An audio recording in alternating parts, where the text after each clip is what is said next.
Okay. All right. So here we just at the bottom of 16b. Oh wait, I gotta share the screen. I think this. Yeah, this is what I want. Okay, you should be able to see the screen. We finished last time. We were just at the bottom, I believe, at the 16b. It's a new section, and it began with this idea of, again, we're talking about the prayers on a fast day. What is included and what prayers are added, and the different types of prayers. So we saw here it said that Rabbi Yehuda Omer lo hayat tzarich lomar zichronot, that one possibility was you include the zichronot, the shofarot, and the zichronot and the shofarot that we recite on Rosh Hashanah. That's these verses that refer to God's remembrance and God and the shofar. And he said that would be included. That's Rabbi Yehuda's comment. But then we saw that that wasn't universally held. Amar Rabbi Ada Demin Yafo. So Rabbi Abba from Yafo said, "My Tama de Rabbi Yehuda." Oh, wait. Let me go back. Rabbi Yehuda said you don't need to add the zichronot and the shofarot. It was suggested, and then he said that he doesn't include that. He had different verses, and Rabbi Ada Demin Yafo says, "My Tama de Rabbi Yehuda." What was his reasoning for not including them? Lefisha ein omrim zichronot v'shofarot, that you don't include them. He says, ein omrim ela beRosh Hashanah. You only include them on Rosh Hashanah. They are special for Rosh Hashanah and Uvayovalot and Yovlot, and those are the Jubilee years and Yom Kippur, and B'sha'ata milchaman, at the time of war. Those are the only times. It's not we don't. So there's a distinction. There are 6 additional blessings that are recited on Ta'anit, but they're not the same things for Rosh Hashanah and these other times. Okay, and then the next passage is Al Rishonahu Omer, Mi She'ana et Avraham. So then we go back to the text, and on the first of these additions, in this case it's for Goel Yisrael, which is part of the Amidah. He says, you add this little poem. I don't know if I would call it a poem, but it's kind of a liturgical interpolation. Mi she'ana et Avraham, he who answered Avraham will answer us as well. Tana, yesh machlifin tza'aka le'Eliyahu utfila leShmuel. So we're going back to this section about the order of these additional interpolations, but we're not talking about Avraham. Here it's the Eliyahu and Shmuel, which was number 4 and 5. And the reasoning is because the suggestion was with Eliyahu, it said who hears. Wait, I gotta remember which is which. With Eliyahu, we said it was number 4. Okay, come on. Zipori.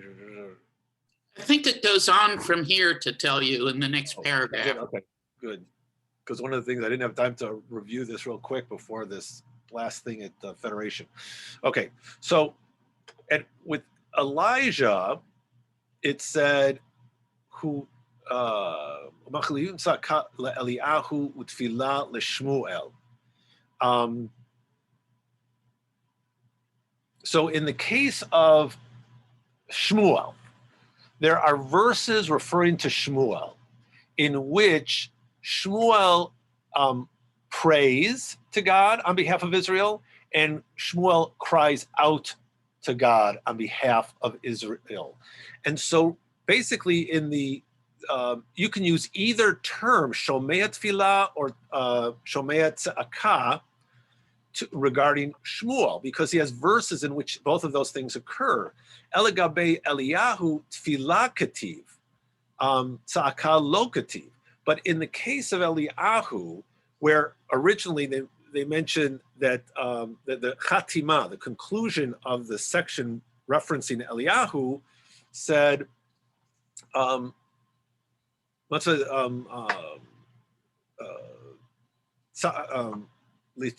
Shomea tzaka.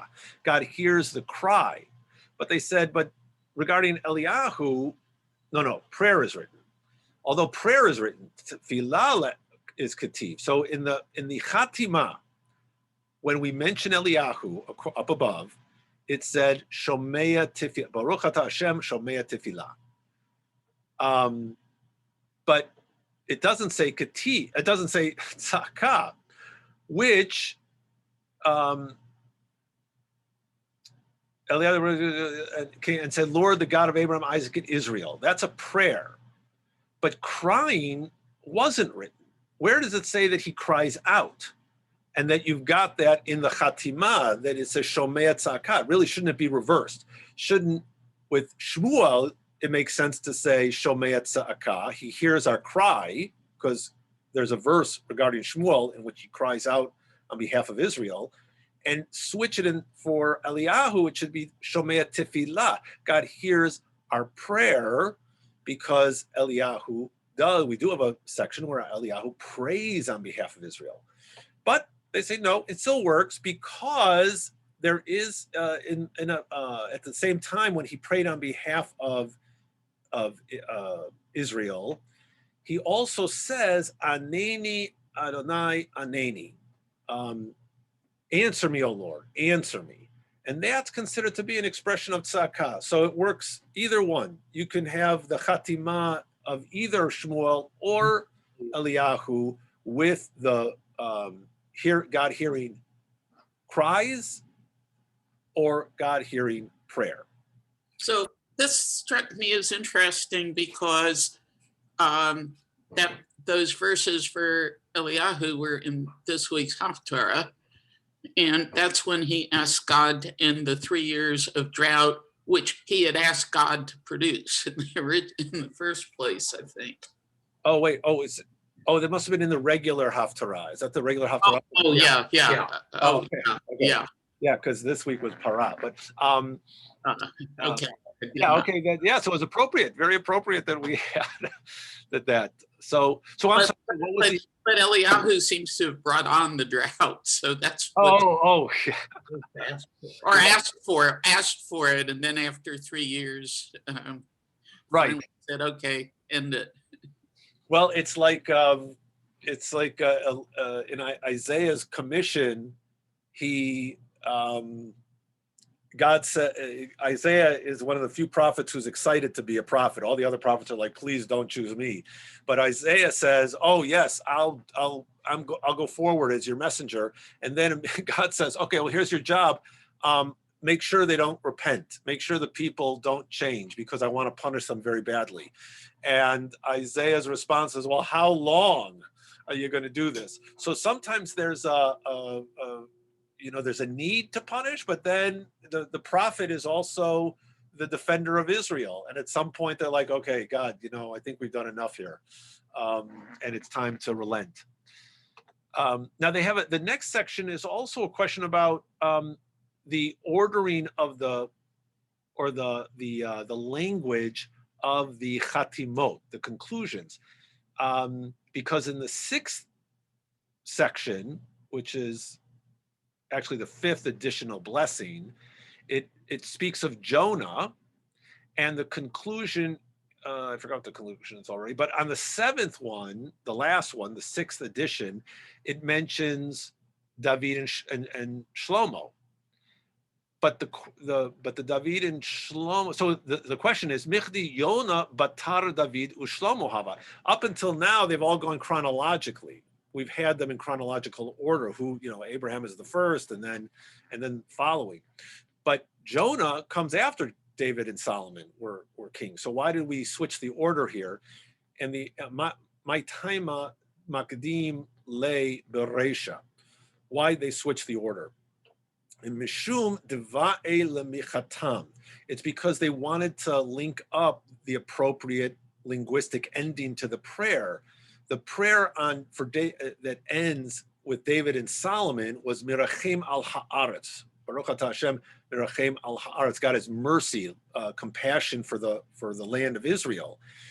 And and David and Solomon were kings of the land of Israel. So it was appropriate that that blessing fit with David and Solomon and conclude on that blessing. Now, Elijah was after David and Solomon. Elijah was, well, you're right. That's a good point. That David and he's also after David and Solomon, right? Yeah. Good question as to why they didn't. I suppose the answer could be the same, but it's a good question. I don't know why they didn't ask on about that. Let's see if the notes here. I don't remember seeing anything. Yeah, as he too preceded them.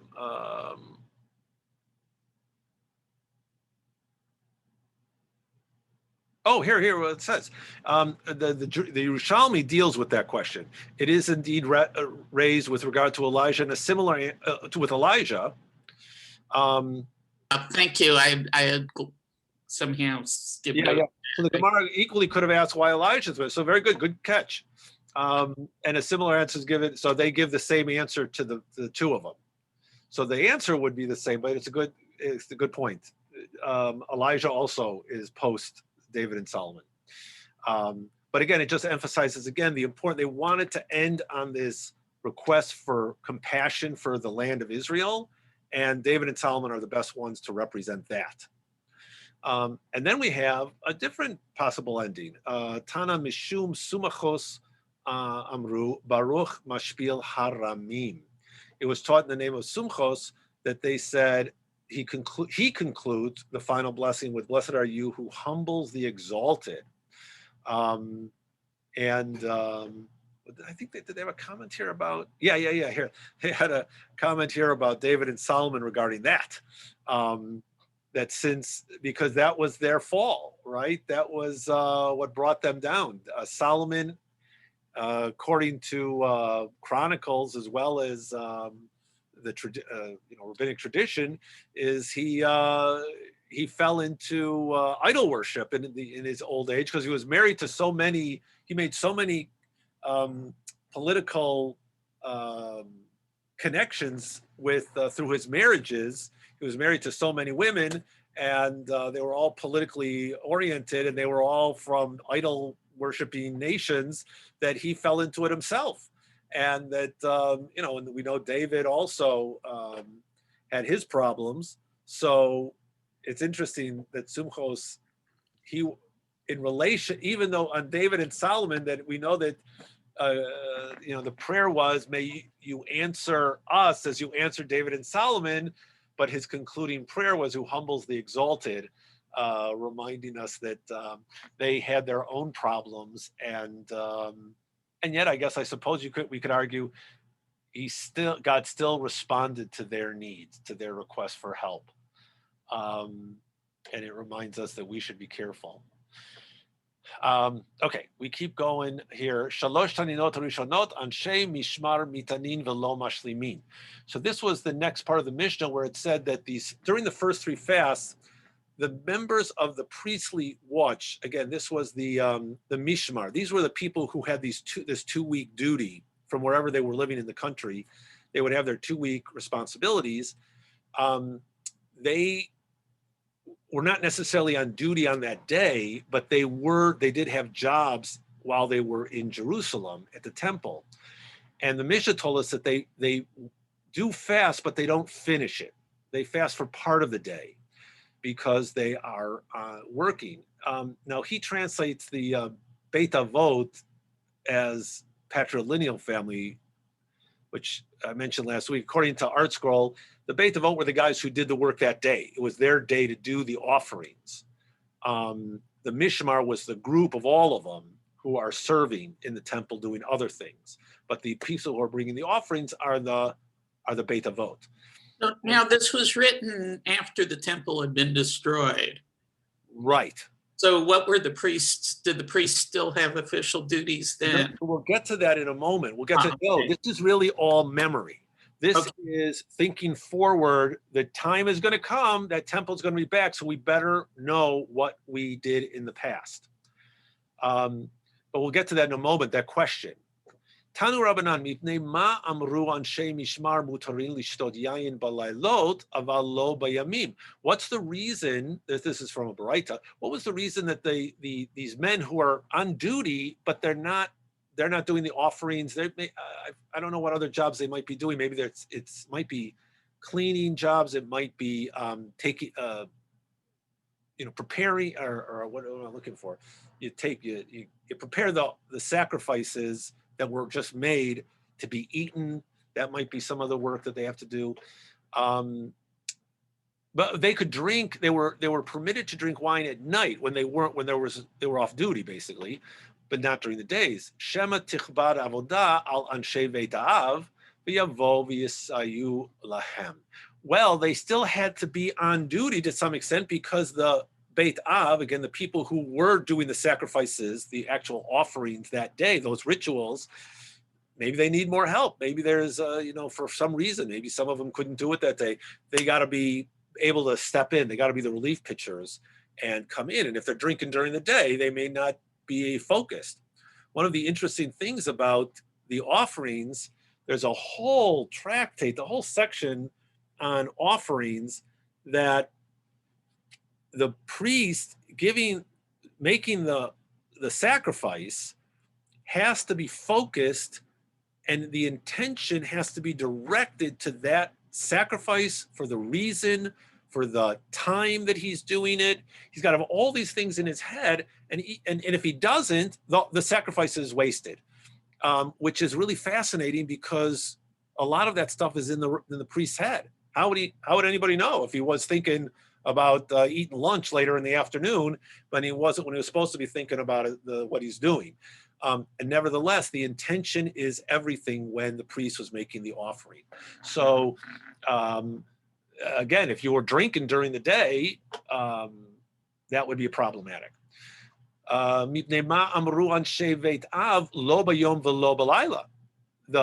Beit Av, that is the people responsible for the actual rituals that day, they can't drink at all. Because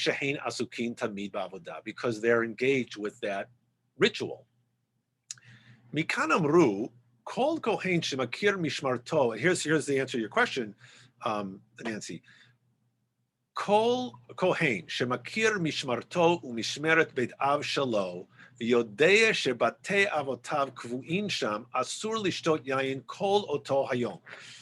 So now we don't have the temple, but if you knew, oh, my family, we would serve, the first 2 weeks of the month of Cheshvan, even though there's no temple, you don't drink those weeks because I think you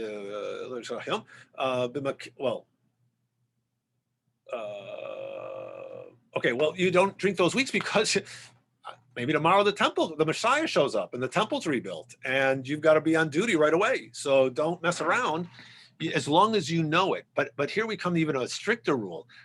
B'makir mishmarto ve'ein mishmeret Beit Av shalo v'yodea shebate avotav kvuin sham asur lishtot yayin kol ota Shabbat.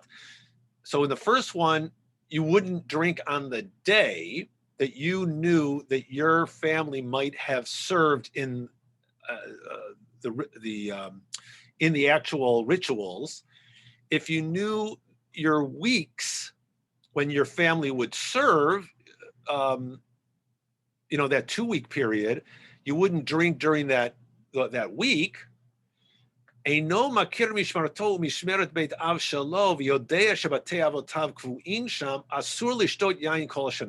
Finally, if he does not know his priestly watch or the watch of his patrilineal family, but he knows that the family of his forefathers was established there, he is prohibited to drink wine that entire year.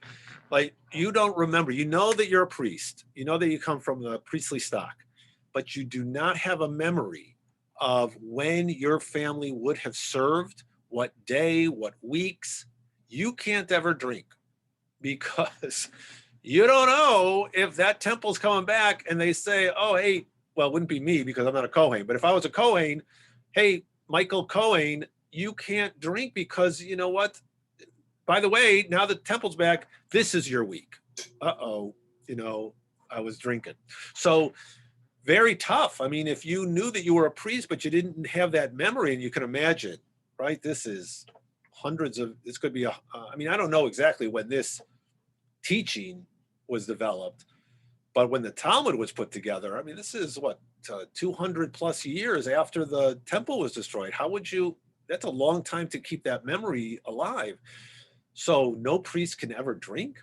And this is what Rabbi Yehuda Nasi says.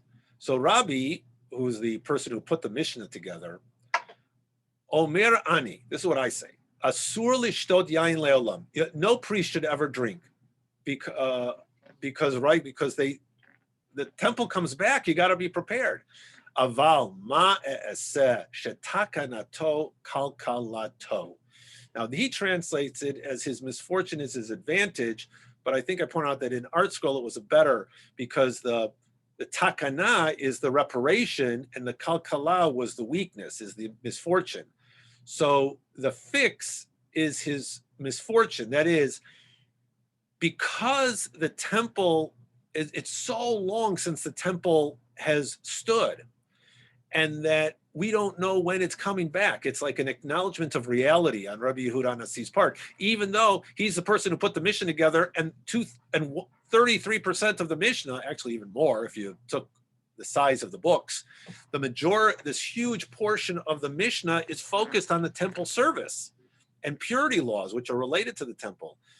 We have to deal with reality. It hasn't come back for a couple of 100 years, and we don't know when it's coming back. Therefore, because of the kalkala, because of that misfortune, we don't know what's coming back. That's the priest takana. You get to drink. We can't keep you from drinking ever because it's not fair. Amar Abaye, Keman shatu ha'idna kahane chamra kirabi. So who, according to Abaye, who's after Rabbi Yehuda Nasi, says, in accordance with whose opinion did priests drink wine today? They're permitted to drink wine because we just learned that they shouldn't. Well, it's Rabbi Yehuda Hanasi's opinion.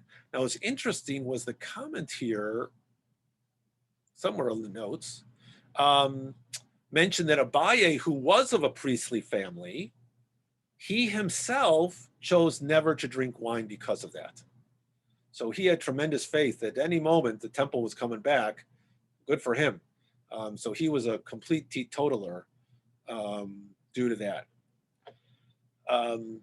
Now we go on. Anshe mishmar ve'anshe ma'amid asurin l'saper u'lechabes. The Mishnah taught us, we read before, that it was prohibited for both members of the priestly watch and members of the non-priestly watch. Oh, Anshe Ma'amad are the priests who, no. The Anshe Ma'amad are the people from the community where those priests are coming, right? The country is broken up into districts, and the priests from this area would come and serve. And when your local priest would go serve in the temple, that was the people in that community were the Anshe Ma'amad. They were excited. Their priests got to serve in the temple. So there were certain rules that the people in that community would follow during that time. And in that case, this period of time, it was prohibited to cut their hair or launder their garments throughout the week. However, uvechamishi mutarin mipnei kavod Shabbat. But on Thursday, they are permitted to cut their hair and they would launder their clothes in deference for Shabbat. And then the Gemara asked, my taima, what's the reason for this? Amar Rabba bar bar Chana, Amar Rabbi Yochanan. So Rabba bar bar Chana said in the name of Rabbi Yochanan, who was an early Gemara sage, an Amora, Kedei shalo yikansu lemishmartam kishehein minuvalin, because so that they will not enter their priestly duties when they're unkempt. Right? It's not like today in the synagogue where, when even I'm old enough to remember when I went to Sunday school as a little kid, I used to wear my good clothes to wear. My mother would dress me up in good clothes to go to Sunday school. And now sometimes we have to tell the B'nai Mitzvah, please don't come and participate in the service in a torn t-shirt or short shorts. So, there was respect. Based on this, we get a ruling about when, what are the rules for cutting hair and stuff like that. There are the hierarchy. There's different rules for the hierarchy. Tanu Rabbanan, Baraita teaches, Melech mistaper bechol yom. King got his hair cut every day to look proper. Kohen Gadol me'erev Shabbat le'erev Shabbat. Kohen Hedyot achat l'shloshim yom. So the Kohen Gadol would cut his hair every Friday, and a common priest once every 30 days. He would be, even when he wasn't on duty, but you're supposed to always be in, getting your hair cut looking nice. So they would not appreciate my refusal to go into the barber shop until the pandemic's over. Melech mistaper b'chol yom. My time. Amar Rabbi Abba bar Zavda. What's the reason that the king has his haircut every day? Because of the verse, it says, your eyes shall see the king in his beauty, which indicates that a king must always look his best. The high priest cuts his hair every Friday, and the Gemara asks, what's the reason for that? Rav Shmuel bar Yitzchak said, since the watches are renewed and changed every Friday, it is fitting for every watch to see the high priest with his hair perfectly groomed, right? Because they're coming in, the new group is coming in, and they should see the high priest in appropriately groomed and dressed. Kohen Hedyot echad l'shloshim yom, but a Kohen, a regular priest, once every 30 days. And again, question: where do we get the notion that they should?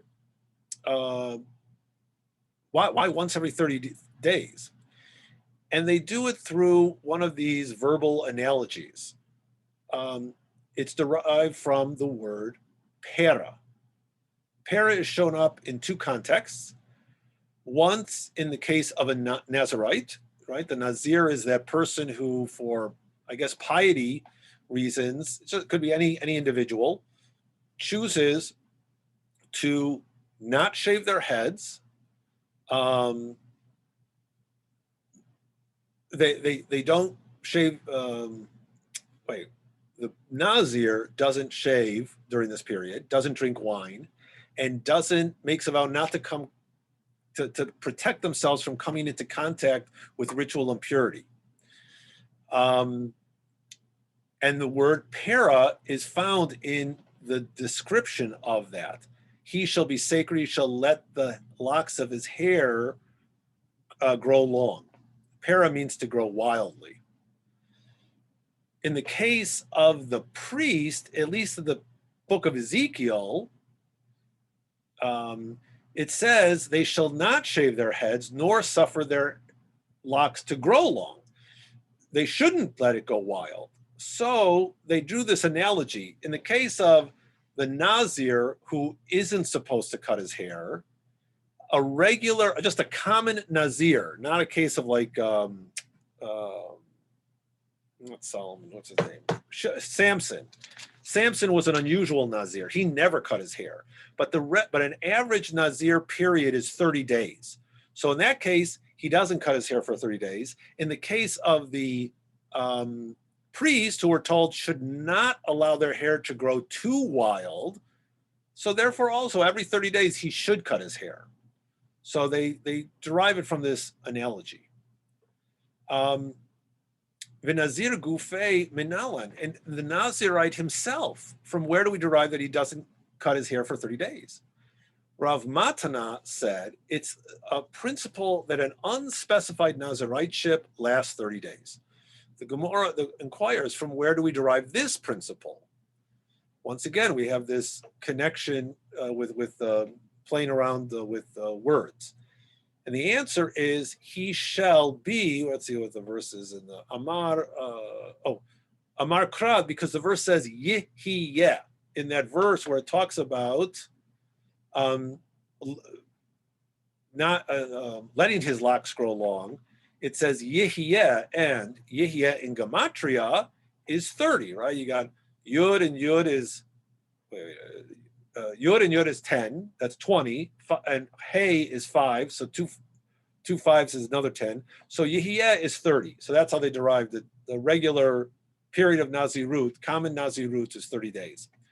Rav Papa said to Abaye, but perhaps this is what the merciful one is saying in the Torah. They should not grow their hair at all, as they must cut it every day. Abaye said to him, if it were written, they shall not grow long their hair, they shall not grow long their locks, I might have explained as you originally said. But in the verse it says, nor suffer their locks to grow long. And the difference is between the active and the passive verse. So because it's in the passive, ufera lo yishalechu, wild hair, it shall not be grown. Para lehave, that is, indicates that shluche hu delo lishalchu. It indicates that they may have locks, they just can't let them grow long. Wait a minute, I think, did I get that right? Lo yishalchu. Wait, maybe I got the wrong one. I got the Ezekiel. Oh yeah, sorry about that. Sometimes Steinsaltz is a little confusing with his translations. In Ezekiel, the verse says, Ufera lo yishalechu, that the Nazareth, the priest, should not let their hair grow long. So maybe instead of using the analogy to the case of the Nazir, who is supposed to grow long, and you use the two words, para, that one is a 30-day period, so the other one, yeah, cut your hair every 30 days. He says maybe they should never cut their, they should cut their hair every day. They should not suffer it ever to grow long. You know, don't let it ever get 30 days out of hair growing. But he says, because it's in the passive, we understand it is, we don't let them suffer. We don't allow them to let their hair grow long. Not that they should never grow their hair long. Just don't let them grow too long. Okay. But if that's so, if it is so that cutting one's hair is a necessary preparation for temple service by Torah law, then even nowadays, right, when we don't have a temple, just like the wine, priests should cut their hair every 30 days as well, in case the temple is rebuilt and they have to resume their service. They should be, well groomed when they go into their jobs. And the answer is Dumia de Shatuye Yayin. Umasha Tuyayin Bisman Bi'a Hu de Asur, Shalo Bisman Bi'a Share Af Hacha Nami. So it's similar to the drinking wine situation. Just as with regard to those who have drunk wine, it is when one enters the temple that it is prohibited, whereas when one does not enter the temple, it is permitted to drink wine. Here, the same also applies. We don't have a temple. It's not a period where they're going to be entering the temple. They're not required to cut their hair every 30 days like it is if there was a temple. Vehatanya. Rabbi Omer ani kohanim asurim lishtot yayin leolam, aval ma'aseh shetakanato kakalato, ve'amar Abaye kiman shatua idna kahane chamara. So isn't it just the same? Didn't we just learn this with Rabbi Yehuda Nasi, that he says, really, they should never drink wine, but what are you supposed to do? The temple isn't there. It's not coming back as in the near future. Therefore, we got to let them drink wine. It's okay. Abaye says, whose opinion do priests now drink wine? Kerabi, Miklal de Rabbanan Asri. It's from the fact that Rabbi Yehuda Nasi permits priests to drink wine, we can infer that the rabbis prohibit. Oh, this is okay. So here's Talmudic logic, right? The fact that Rabbi Yehuda Nasi permits drinking wine in this special exception, because we don't have a temple right now and we don't know when it's coming back, we can infer that in general, that's Rabbi Yehuda Hanasi's personal view, that in general, the rabbis as a majority, he must have been opposed to it because he's standing out there all alone. It's his person, he's a minority view, usually if you give the name. So it must be that we can infer that the rabbis do prohibit drinking wine, even nowadays. And if that's so, or my taima, then why then isn't it prohibited for priests to grow their hair as well? We should prohibit them. And what's the reason for the prohibition?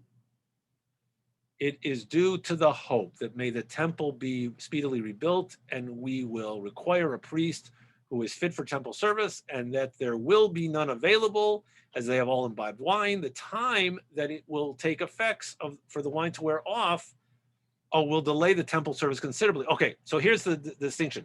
So if the temple, so first of all, if Rabbi Yehuda Hanasi says, you know what, we'll make an exception, people can drink wine. Therefore, if they can drink wine, we'll make the exception that we won't put rules on cutting hair anymore. But that means there must be another opinion, the opposite side, which is no drinking wine, and we don't let the priests grow their hair really, really long, because the temple could be rebuilt. They got to be in preparation. They got to be ready for service. The reason, though, that Rabbi Yehuda, and there might be a distinction, though, between hair cutting and wine, because in the case of wine, the reason why you might say, don't let them drink wine, is because, why the argument against Rabbi Yehuda Hanasi, even if the temple's built tomorrow, that it will take time for the effects of wine to wear off, right? If you're drunk, you can't just say, okay, give me some cup of coffee, I'll be okay. I can go, the temple is just rebuilt, I'll just go. And you can't do that. You're not going to be focused. In the case of cutting hair, though, we might be able to say, wait a minute, hair is different. If the temple's rebuilt immediately, go get a haircut. It's not going to keep you, it won't delay you from going into temple service. Well, then they say, wait a minute, we actually have some solutions if you were drinking. Efshar degane purta va'ayal kiderami bar abba. We have a couple of solutions here if you drunk too much wine. If so, with regard to those who have drunk wine too, it's possible for him to sleep a little bit and then enter. That's according to the opinion of Rami bar Abba. As Rabbi bar Amma said, walk a distance of a mile, and similarly, sleeping even a minimal amount will dispel the effect of wine that one has drunk. So therefore, here's some practical advice. You drink a little too much wine, you walk it off, sleep a little bit, and you'll be fine. But the Gemara rejects that, because wasn't it stated about this halacha that Rav Nachman said that Rabba bar Avu said they taught this only with regard to a person who's drunk the measure of a quarter log of wine. But with regard to one who's drunk more than a quarter log of wine, walking this distance will preoccupy and exhaust him all the more. And a small amount of sleep will further intoxicate him. I don't know if that's true, but it's not going to help. And a quarter log of wine is really very little. We're talking about, depending on how they figure the measurements, you're talking about between 3 to 5 ounces of wine. It's not a lot of alcohol that you've consumed. So if you're drinking a lot, don't think that by walking it off, you're going to be able to get through, it's going to help you. And therefore, it is prohibited, according to this other opinion, for the priest to drink wine, because they won't be ready for their job if the Messiah comes and the temple is built immediately. Rav Ashi Amar, Shtuye Yayin de Machale Avodah, Gazru Bahu Rabbanan. Rav Ashi said there is a different way to distinguish between these two halachot. In the case of those who have drunk wine, who desecrate the temple service, the sages issued a decree concerning them, that priests should not drink wine even nowadays.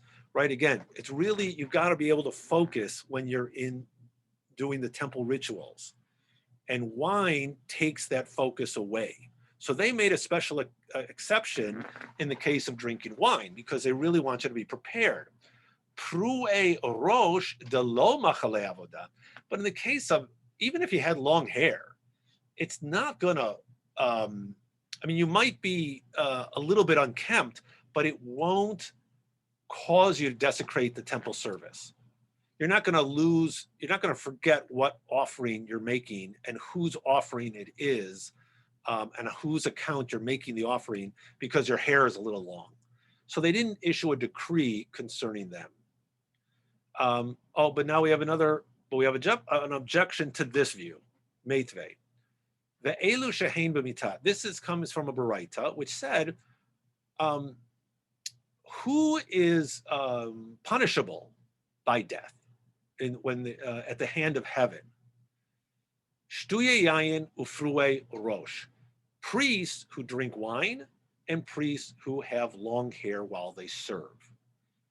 Bishlama shtuye yayin behedye ketiv bahu yayin v'shecher al tasht. Rosh minalan. So they say, okay, wait, that statement, we understand the wine part, because in fact, in Leviticus, we have a verse which says, if you remember, this comes right after the death of the two sons of Aaron who entered they offered strange fire, and they were at the inauguration of the tabernacle, and they were struck down. And then right afterwards, we have this rule about priests: you can't drink wine or strong drink when you're serving, and you enter the tent of meeting, because it'll cause your death. And there's a causation there. Oh, they must have died because they were drinking. So we have a verse that says, you priests don't drink wine or strong drink when you want to enter into the tent of meeting or when you're entering into your rituals. However, with regard to those priests who have long hair, where do you learn that you could be punished by death? We have to go. Thank you. Okay. All right. Take care. Enjoy. So the Gemara answers that this is as it is written. Dichtiv v'rosham lo yigalechu ufera lo yishalechu ukativ batre v'yayin lo yishtu kol kohen b'vo'am el hachatzer hapnimit. This is from the passage in Ezekiel. Ezekiel lives many years after the destruction of the first temple. Right. He's living at the time of the Babylonian exile. And his prophecy, his time of prophecy, is to encourage the people to go back, and that the temple will be rebuilt. What's interesting is Ezekiel has all these rules that he shares about the renewal of the priesthood and the renewal of the temple, which are a little bit different from the Torah's rules.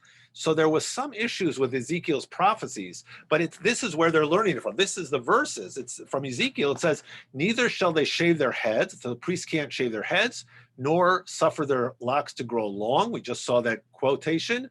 They can't let their hair grow too long. That's why they have to cut their hair every 30 days. And right afterwards, it also says you can't drink wine when you enter the inner courtyard.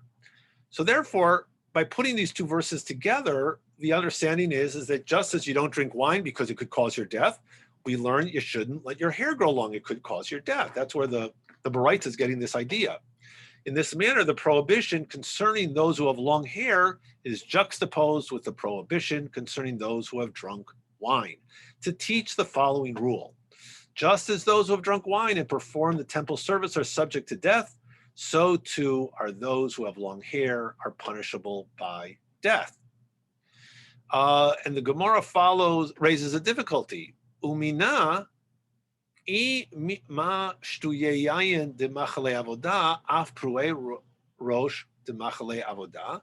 So from that comparison, are you arguing, or can you argue, just as those who have drunk wine desecrate the temple service, so too those who have long hair desecrate the service? And the Gemara rejects this idea. No, when the two cases were juxtaposed, it was regard to death that they were juxtaposed. However, as regard to desecrating the temple service, in this regard, they're not juxtaposed. Consequently, since Rav Ashi's distinction concerning the practical application of these two halachot still applies. So that that one should not, that these priests, just as they're not supposed to be drinking wine, they shouldn't let their hair grow too long because of this concern about death is as a penalty. Amar le Ravina le Rav Ashi, ha mikameda ata Yechezkel man amara. But there, so here we bring up an issue with scriptural, the authority of scripture. Before Ezekiel came and stated this halacha, who said it? Right? Ezekiel can't just make stuff up. He's got to get it from the Torah itself. He's a prophet, so he can't innovate. He just restates what was already in the Torah.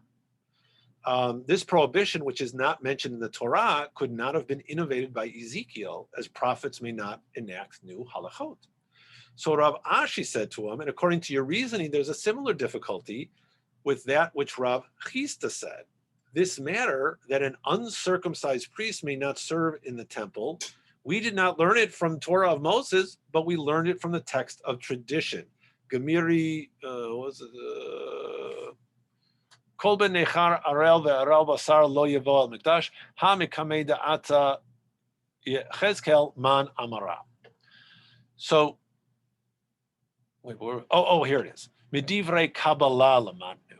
We learned it from from tradition, that is tradition of the prophets and writings in the latter sections of the Bible. Before Ezekiel came, who said that it is prohibited for an uncircumcised priest to serve? So we must have learned it from tradition. It must have been an oral teaching from Torah, and comes through the prophets and writings as part of the oral Torah. Ella Gemara Gemirla. You must say that it is learned as a definite tradition, like the rest of the oral Torah. And Ezekiel came and supported it by means of a verse in his book. He did not, however, teach this halacha anew. Here too, with regard to a priest and long hair, it is learned as a tradition, and Ezekiel came and supported it by a verse. And when they learned this halacha, they learned only that one is punishable by death. However, with regard to desecrating the temple service, they did not learn this halacha. So the answer, again, in the end here, is that to serve in the temple with long hair, unkempt hair, was, according to the oral Torah, which Ezekiel specified, punishable by death. But it wasn't necessarily an act of desecrating the temple service. So you shouldn't serve in the temple with unkempt hair. But I suppose it doesn't give us the end conclusion here, as the Talmud often does. It doesn't tell us what's the halacha then? What did they decide? It just gives us this information, and you can either argue. Let's see, because I don't think there's a halacha piece here. That you can either argue that, therefore, if you're a priest, you ought to be cutting your hair regularly, so you're never in a state of unkempt hair. Or you could say, like we saw before, well, you can grow your hair long because it doesn't take that long to cut your hair. If tomorrow the temple's rebuilt, boom, go get your hair cut right away, and you'll be able to serve in the, and you'll be safe from the penalty of death, and you won't be desecrating the temple service. But I think that it was like, because they go back and forth between unkempt and long.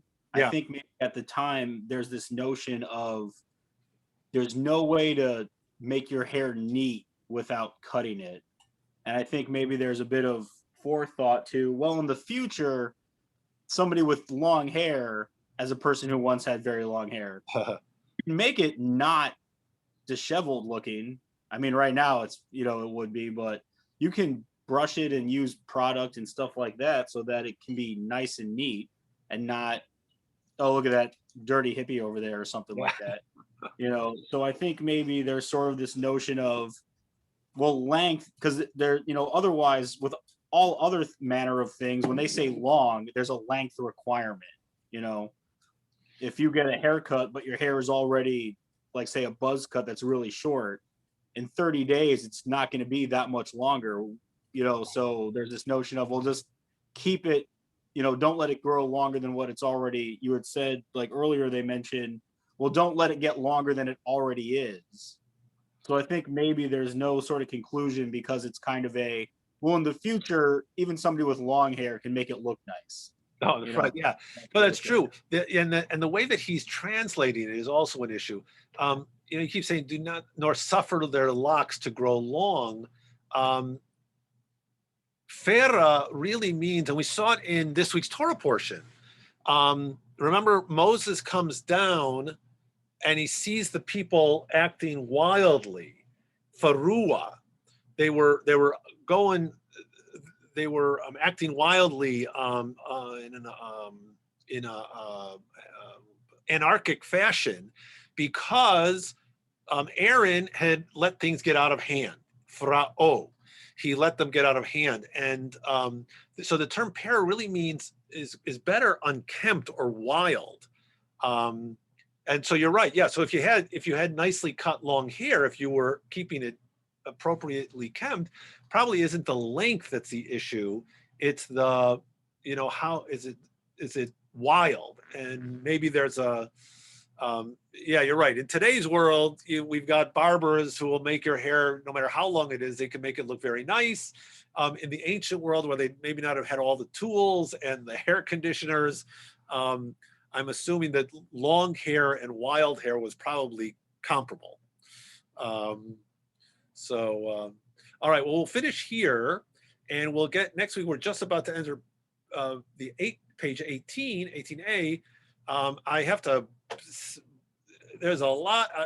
18A is going to be tricky because it's a lot with numbers and logic, which is two of the things I can't stand, but I'll try my best to help out with that, and we'll go through that next week. I do want to say that coming up, once we get on page 19 and 20, there are some great midrashim and stories. So we'll have a lot of fun with that stuff. Well, even at the end of 18. So it should be a lot of fun the next couple of weeks. It won't be as much of this detailed trying to figure out, the halakha of something. But at least I love the midrash. Okay, so very good. We got it in an hour today. Everybody have a good day. Take care. And we'll see you during the week. Have a good day. All right, take care. Bye.